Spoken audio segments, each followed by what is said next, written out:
Hello everyone, আমি আমার লাইফে অনেক অনেক ক্যারেক্টারে কাজ করেছি, বাট আজকে যে ক্যারেক্টারটা, এই ক্যারেক্টার আমার জন্য একটু স্পেশাল।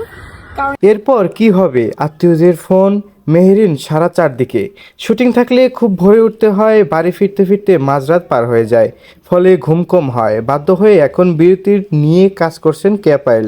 এমনই এক বিরতির দিনে গতকাল রোববার অভিনেত্রীর সঙ্গে আড্ডা দিয়েছেন নাজমুল হক। অন্যদিন শুটিংয়ের জন্য ভোরে ঘুম ভাঙলেও বিরতির দিনগুলোতে ঘুমের অভাব পূরণ করতে চান কেয়া পায়েল। তাই এদিন ফোনে থাকে না কোনো অ্যালার্ম।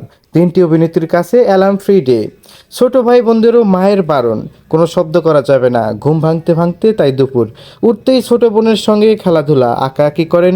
বিকেলে নিজের নতুন ব্যবসা বিউটি পার্লারে যান। রাতে এসে সবার সঙ্গে আড্ডা দিয়ে খেয়ে আবার ঘুম। কেয়া পায়েল বলেন, ছুটিটা খুব প্রয়োজন।